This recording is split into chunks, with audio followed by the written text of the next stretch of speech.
আগুনের শ্রেণীবিন্যাস। ইয়েস, আমরা আগুনকে বিভক্ত করে কেন চিনব, আগুনকে শ্রেণীবিন্যাস করে কেন চিনব? কারণ আগুন নেভানোর সুবিধার্থে। আগুন যদি আপনি নেভাতে চান, কোন ধরনের আগুনের ক্ষেত্রে কি উপাদান দিয়ে আপনি আগুনটাকে নেভাবেন, সেই ডিসিশনটা আপনাকে নিতে হবে। সো আপনি এই ডিসিশন নেওয়ার জন্য আমরা আগুনকে শ্রেণীবিন্যাস করেছি, এবং আগুন আসলে শ্রেণীবিন্যাসটা করা হয়েছে টোটাল দাহ্য বস্তুর উপর ভিত্তি করে। আই রিপিট, ইংরেজিতে আমরা বলি ফুয়েল, আর বাংলায় বলি দাহ্য বস্তু। এই দাহ্য বস্তুর উপর ভিত্তি করে আগুনটাকে আমরা 4 ভাগে ভাগ করেছি, যেখানে আপনার প্রতিটা ক্লাসের জন্যে আলাদা আলাদাভাবে আপনাকে ডিসিশন নিতে হবে। এই ক্লাসের আগুন যদি হয় এইভাবে নিভাবো, এই ক্লাসের আগুন হলে এইভাবে নিভাবো। আমি বোঝাতে চাচ্ছি, আগুন নেভানোর সুবিধার্থে আমরা আগুনকে দাহ্য বস্তুর উপর ভিত্তি করে 4টা শ্রেণীতে ভাগ করেছি। সো 4টা শ্রেণীকে একটু দেখে নিই।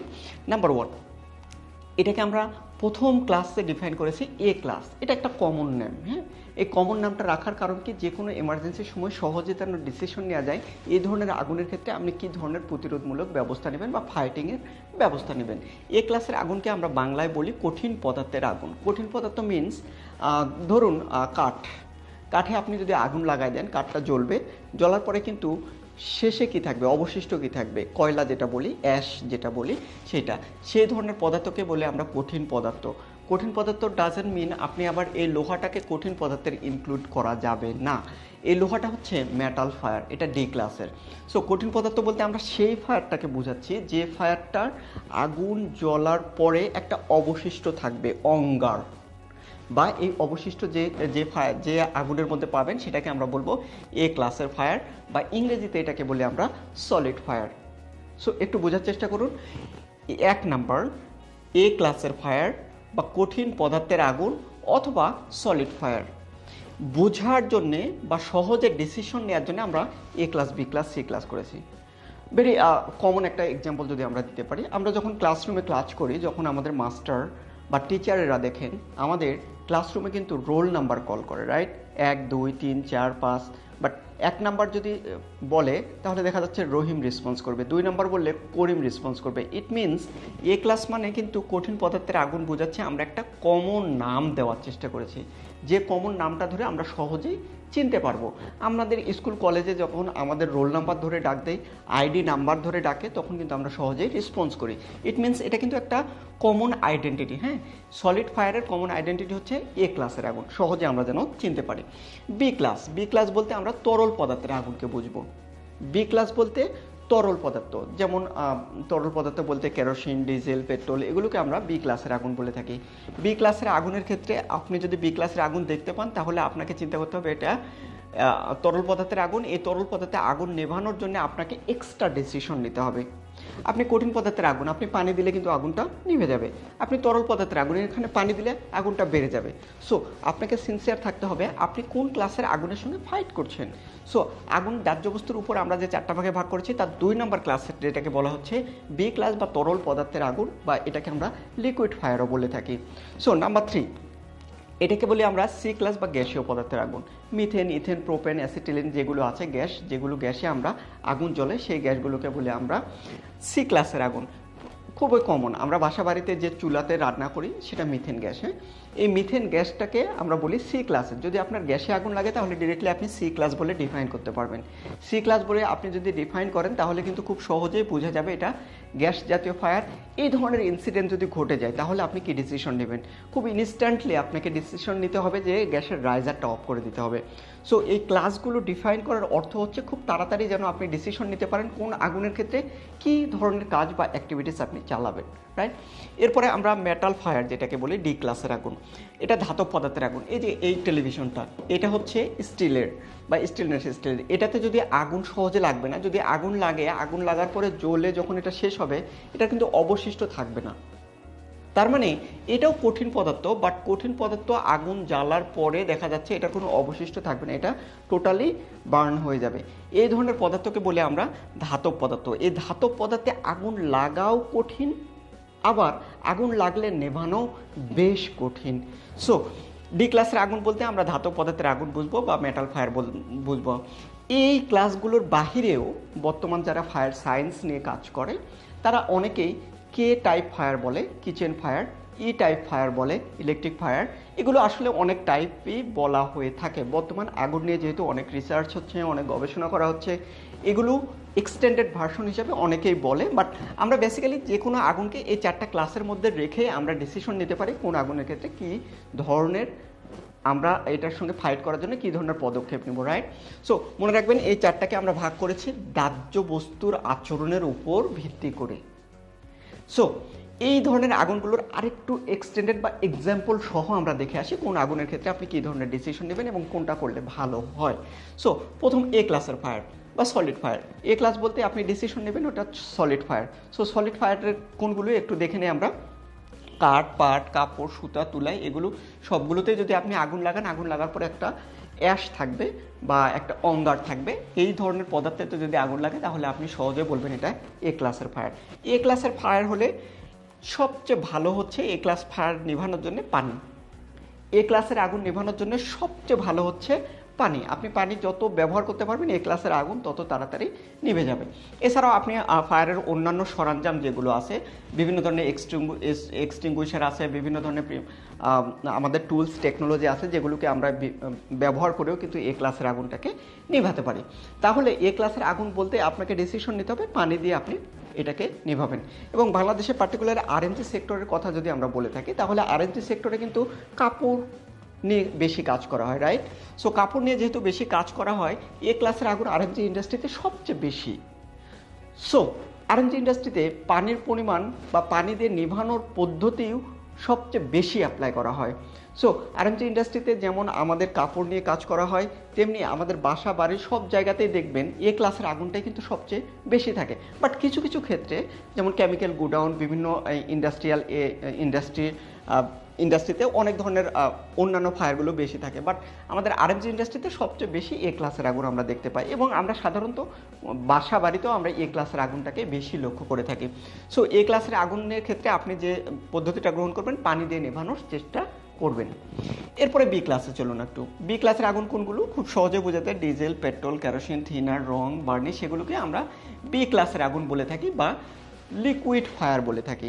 লিকুইড ফায়ারের ক্ষেত্রে একটু সিনসিয়ার থাকতে হবে। এটা খুব কম্পাস্টেবল ম্যাটেরিয়ালস, খুব তাড়াতাড়ি আগুন ধরে, খুব তাড়াতাড়ি এক্সপ্লোর করে। আপনি যদি পুরান ঢাকার কথা বলে থাকেন, পুরান ঢাকায় দেখেন কেমিক্যাল গোডাউনে আগুন লাগার পরে একটা বিল্ডিংয়ে নিমেষেই প্রায় 20 থেকে 25 মিনিটের মধ্যে গোটা বিল্ডিংটা বার্ন হয়েছিল। কেন? নিচে কেমিক্যালের গোডাউন ছিল। এই ধরনের অনেক কেমিক্যালের গোডাউনে আগুন লাগে এবং এই আগুনগুলো খুব দ্রুত ছড়িয়ে যায়। সো বি ক্লাসের আগুনের জন্য কিন্তু অনেক অনেক স্ট্রং আপনার প্রিভেন্টিভ জিনিসপত্র থাকা দরকার। বি ক্লাসের আগুন যেখানেই থাকবে, যেখানে ডিজেল, পেট্রোল, কেরোসিন বা বিভিন্ন কেমিক্যাল নিয়ে কাজ করা হবে, সেই জায়গাতে স্ট্রং ফায়ার সেফটি থাকতে হবে, স্ট্রং, যেন দুর্যোগ ছড়িয়ে মানুষের লাইফটা ক্র্যাশ না করতে পারে। সো বি ক্লাসের আগুনের ক্ষেত্রে একটু সিনসিয়ার থাকবেন। প্রফেশনাল লোক না হলে এই ধরনের আগুন নেভানো খুবই কঠিন। তারপরও এটা যদি আপনি নিভাতে চান আপনি CO2 ব্যবহার করতে পারেন, যেটা একটা এক্সটিংগুইশার, সার্টেন টাইপ এক্সটিংগুইশার। 4 ধরনের এক্সটিংগুইশার আমরা সাধারণত দেখে থাকি। এই 4 ধরনের এক্সটিংগুইশারের মধ্যে CO2 আছে, যেটা আমরা ব্যবহার করতে পারি। সবচেয়ে ভালো হয় ফোম। হ্যাঁ, তরল পদার্থের আগুনে ফোম ব্যবহার করে আগুন নেভানো সবচেয়ে ভালো। ফোমটা কোন জিনিস? এই ধরনের এক্সটিংগুইশারের মাঝেই এক ধরনের কেমিক্যাল থাকে এটার ভিতরে, যে কেমিক্যালটাকে আপনি পুশ করলে ওখান থেকে ফোম বের হয়ে আসে। খুব সহজ এক্সাম্পল আমরা যদি বলি, আমরা যে ছেলেরা বিশেষ করে সেভ করি, দাড়ি সেভ করি, সেই দাড়ি সেভ করার সময় দেখবেন যে একটা ছোটো কোটার মধ্যে যখন আমরা প্রেস করি তখন ফোম বের হয়ে আসে, সেগুলো লাগিয়ে দিয়ে আমরা সেভ করি। সিম্পল সেই টেকনোলজিটাই এই ফায়ার এক্সটিংগুইশারের মাঝে থাকে, যেটাকে আপনি প্রেস করলে ফোম বের হয়ে যাবে। ওই ফোমটা দিয়ে আগুন নেভানো বা বি ক্লাসের আগুন নেভানোর জন্য সবচেয়ে ভালো বলে ফায়ার এক্সপার্টগণ মনে করে, রাইট? তাহলে আমরা কয়টা ক্লাস দেখলাম? 2টো class. A class solid fire, B class liquid fire. এবার আমরা দেখব সি ক্লাস বা গ্যাসীয় পদার্থ। খুব সহজে আমরা অনুমান করি, গ্যাস বলতে আমরা বুঝাই যেটা মিথেন, ইথেন, অ্যাসিটিলিন গ্যাস, এগুলোকে আমরা বুঝিয়ে থাকি। এগুলোর মধ্যে আমরা বাসা বাড়িতে যেটা ব্যবহার করি সেটা হচ্ছে মিথেন গ্যাস। আমাদের বাংলাদেশে 95%-এর উপরে আমরা মিথেন গ্যাসই ব্যবহার করে থাকি। সো এই মিথেন গ্যাসই হচ্ছে আমাদের রান্না করার বা কুক করার সবচেয়ে বড় একটা মাধ্যম। এই ধরনের আগুন যদি আসে তাহলে সর্বপ্রথম যে জায়গাটায় সিদ্ধান্ত নেবেন, সি ক্লাসের আগুন যদি হয়ে থাকে তাহলে গ্যাসের মিটারটা বন্ধ করতে হবে। গ্যাসের মিটারটা আপনি যত তাড়াতাড়ি বন্ধ করবেন গ্যাস অফ তত তাড়াতাড়ি হয়ে যাবে। ফর এক্সাম্পল আপনি বাসাতে কাজ করছেন, বাসার কিচেনে যদি আগুন লেগে যায় তাহলে প্রথম আপনাকে কি করতে হবে, কিচেনের রাইজারটা বন্ধ করতে হবে। এখন কিচেনের রাইজারটা যদি বন্ধ করতে না পারেন তাহলে দ্রুত আপনাকে নিচে প্রতিটা বিল্ডিংয়ের যেখানে ফায়ারের গ্যাসের লাইনগুলো সরবরাহ করা হয় সেই লাইনের নিচে একটা কিন্তু স্ট্রং বা সবচেয়ে কন্ট্রোলিং একটা হচ্ছে রাইজার থাকে, সেই রাইজারটা বন্ধ করে দেওয়ার জন্য আপনাকে নিচে ফোন করতে হবে অথবা খুব দ্রুত পদক্ষেপ নিতে হবে আপনি যেন ওখান থেকে গ্যাসের সরবরাহটা অফ হয়ে যায়। সো সি ক্লাসের আগুন দেখলে সঙ্গে সঙ্গে আপনাকে ডিসিশন নিতে হবে গ্যাসের রাইজার বন্ধ করা এবং মিটারগুলো বন্ধ করে দেওয়া, তাহলে কি হবে আগুনটা আর এক্সপ্যান্ড করবে না। এরপরে আরও আপনি গ্যাসের চুলার পাশেই একটা CO2 রাখুন। আপনি বাসা বাড়িতে হয়তো রান্না করে বেশি, বাসা বাড়িতে প্রত্যেকটা মানুষেরই কিন্তু এখন বর্তমানে ঢাকা সিটিতে গ্যাস ব্যবহার করে। প্রত্যেকটা মানুষকেই আমি রিকোয়েস্ট করব, যারা যারা এই ভিডিওটা দেখছেন তাদেরকে আমি রিকোয়েস্ট করব 500 থেকে 600 টাকা লাগে একটা ফায়ার এক্সটিংগুইশার কিনতে। ছোট একটা ফায়ার এক্সটিংগুইশার কিনেন, যে এক্সটিংগুইশারটা আপনার কিচেনের একদম পাশেই রাখেন এবং যে রান্না করে আপনার কাজের বুয়াও রান্না করতে পারে তাকেও শিখিয়ে দিন এটা কিভাবে ব্যবহার করতে হয় এবং এটা বিপদের সময় কিভাবে আপনার কাজে লাগবে। অথবা আপনার মিসেস হতে পারে, আপনার মেয়ে হতে পারে, সবাইকে এটা শিখিয়ে দিন বিপদের সময় কিভাবে খুব দ্রুত এটা দিয়ে আগুন নেভানো হয়। সো সি ক্লাসের আগুন যেহেতু আমাদের বাসা বাড়িতে অনেক বেশি থাকে সেহেতু এই ধরনের যে কোনো একটা এক্সটিংগুইশার কিনে কিভাবে চালাতে হয় আপনার বাসা বাড়ির সবাইকে ট্রেন আপ করুন, তাহলে কি হবে আপনার বাসা বাড়িতে আগুনের হ্যাজার্ড থেকে আপনি সেফ জোনে রাখতে পারবেন। সো সি ক্লাসের আগুনের ক্ষেত্রে এই ধরনের পদক্ষেপগুলো গ্রহণ করবেন। এবার ডি ক্লাসের আগুন একটু দেখি আমরা। ডি ক্লাসের আগুন বিশেষ করে প্লেন ক্র্যাশ অথবা আরএমজি ইন্ডাস্ট্রিতেও হয়ে থাকে, অনেক সময় মেটাল স্ট্রাকচার থাকে আরএমজিতে। যেমন গাজীপুরে আমরা শ্রীপুরে একটা অ্যাক্সিডেন্ট দেখেছিলাম গত কয়েক বছর আগে, যে ডিগনিটি গার্মেন্টস ছিল, ডিগনিটি গার্মেন্টসে আগুন 9তলা একটা বিল্ডিং ছিল, 9তলা বিল্ডিংয়ে ফায়ার স্ট্রাকচারটা ছিল মেটালের। হ্যাঁ, আগুন লাগার পরে দেখা যাচ্ছে স্ট্রাকচারটা টোটাল কোলাপস করে একদম মানে একটা স্যান্ডউইচের মতো হয়ে গেছে। তার মানে মেটাল ফায়ার কিন্তু অত্যন্ত মানে একটা ডিভাস্টেটিং সিচুয়েশন ক্রিয়েট করে, যেটাকে আগুন নেভানো আমাদের প্রফেশনাল ফায়ার ফাইটারেরাও হাঁপিয়ে যায়। সো ডি ক্লাসের আগুন যদি হয় সেক্ষেত্রে ডি ক্লাসের আগুনের ক্ষেত্রে আমরা যারা সিভিলিয়ান অর্ডিনারি পিপলের ক্ষেত্রে আমাদের খুব বেশি করার কিছু নাই। ডি ক্লাসের আগুন লাগেও দেরিতে এবং লাগলে এটার ইন্টেন্স বা এটার গভীরতাও অনেক বেশি। সো এই ধরনের ডি ক্লাসের আগুন যদি আমরা দেখি খুব দ্রুত আমরা ফায়ার সার্ভিসকে রেসপন্স করব। ফায়ার সার্ভিস যত দ্রুত আসবে তত তাড়াতাড়ি এই আগুনটা কন্ট্রোলে আসার সম্ভাবনা থাকবে। এবং ডি ক্লাসের আগুন নেভানোর জন্য সবচেয়ে ভালো হচ্ছে ফোম। আপনি দেখবেন প্লেনে যদি ক্র্যাশ করে তাহলে ফোম ছিটিয়ে দেয়, গোটা রাস্তায় ফোম দেয়, CO2 দিয়েও কাজে লাগতে পারে। এবং যারা প্রফেশনাল লেভেলের ফায়ার ফাইটার তারা অনেক সময় পানি দিয়েও কাজ করতে পারে, কারণ পানিটাকে বিভিন্ন লেয়ারে তারা পরিণত করতে পারে। হ্যাঁ, কখনো দেখা যাচ্ছে ফগ আকারে দিতে পারে, বিভিন্নভাবে ফায়ার ফাইটারেরা পানিকে কন্ট্রোল করতে পারে। সো যারা প্রফেশনাল তাদের কথাটা আলাদা, কিন্তু আমরা নর্মাল পিপল যদি পানি দিই তাহলে ওটাকে আরও বেশি হওয়ার সম্ভাবনা থাকবে। এনিওয়ে, পেশাদার ফায়ার ফাইটাররা ডি ক্লাস আগুন নেভানোর জন্য এগিয়ে আসবে। আমি খুব বেশি কিছু করতে পারবো না। তাহলে আমি যদি এই ভিডিওটাকে একটু সাম আপ করে বলি তাহলে আমরা কয়টা জিনিসের লক্ষ্য করলাম একটু দেখেন। আমরা বেসিক্যালি এখানে 4টা ক্লাসের কথা বলেছি।